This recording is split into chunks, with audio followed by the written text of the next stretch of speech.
इस वीडियो में हम सीखेंगे booting process of computer. When computer is switched on और रीबूटेड, मतलब कि जब रीस्टार्ट किया जाता है, जैसे कंप्यूटर को स्विच ऑन या रीस्टार्ट किया जाता है तो एक प्रोग्राम होता है जो ऑटोमेटिकली एक्टिवेट हो जाता है ताकि कंप्यूटर को बूट किया जा सके। ये जो इनिशियल प्रोग्राम होता है हम इसको बूटस्ट्रैप प्रोग्राम या बूटस्ट्रैप लोडर या फर्मवेयर भी कहते हैं। अब ये जो बूटस्ट्रैप प्रोग्राम है या बूटस्ट्रैप लोडर या फर्मवेयर जो है ये रोम या EEPROM में स्टोर होता है कंप्यूटर की। फर्मवेयर करता क्या है या बूटस्ट्रैप प्रोग्राम करता क्या है, ये कंप्यूटर के डिफरेंट कंपोनेंट्स को चेक करता है। फॉर एग्जांपल CPU रजिस्टर्स को चेक करेगा, device controller, main memory etcetera. Different components को चेक करेगा कि आया कि डिफरेंट कंपोनेंट्स प्रॉपर्ली वर्क कर रहे हैं या नहीं। सबसे पहले जैसे ही कंप्यूटर ऑन होगा तो फर्मवेयर या बूटस्ट्रैप प्रोग्राम या बूटस्ट्रैप लोडर ऑटोमेटिकली एक्टिवेट हो जाएगा ताकि कंप्यूटर को बूट किया जा सके। और ये फर्मवेयर कहाँ पर स्टोर होता है? कंप्यूटर की रोम या EEPROM में। तो फर्मवेयर का सबसे पहले काम ये होता है कि कंप्यूटर के डिफरेंट कंपोनेंट्स को चेक करना, for example CPU register, device controller and main memory and etcetera.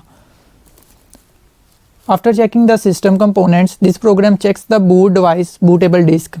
जैसे ये चेक कर लिया जाएगा कि आया कि ये कंपोनेंट्स प्रॉपर्ली वर्क कर रहे हैं तो वो ये चेक करेगा फर्मवेयर या बूटस्ट्रैप लोडर के बूट डिवाइस अवेलेबल है कि नहीं कंप्यूटर में। बूटेबल डिस्क उस डिस्क को कहते हैं जिसमें ऑपरेटिंग सिस्टम होता है। फॉर एग्जांपल जिसमें विंडोज़ होगी वो बूटेबल डिस्क है।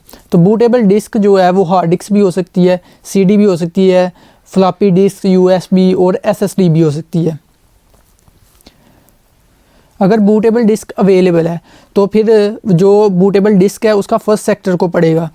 तो फर्स्ट सेक्टर में क्या होगा? बूट रिकॉर्ड होगा। बूट रिकॉर्ड ऑपरेटिंग सिस्टम को मेन मेमोरी में लोड करेगा और ये जो प्रोसेस होता है ऑपरेटिंग सिस्टम को लोड करवाने का बूटस्ट्रैप का या बूटस्ट्रैप प्रोग्राम का, तो ये इसको हम कहते हैं बूटिंग द सिस्टम।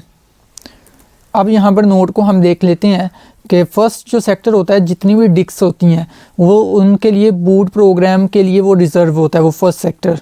हम जानते हैं कि मसलन अगर हार्ड डिस्क है तो हार्ड डिस्क को डिफरेंट सेक्टर, हार्ड डिस्क की प्लेट्स होती हैं और उनको डिफरेंट सेक्टर्स में डिवाइड किया होता है, फर्दर सेक्टर्स को ट्रैक्स में डिवाइड किया होता है। तो जितनी भी डिस्क होती हैं उनका जो फर्स्ट सेक्टर होता है वो बूट प्रोग्राम के लिए रिज़र्व होता है। When operating system transfer to a disk, जैसे ही एक डिस्क में ऑपरेटिंग सिस्टम ट्रांसफ़र कर दिया जाता है तो वो डिस्क बूटेबल डिस्क बन जाती है और then boot record is stored in the boot sector.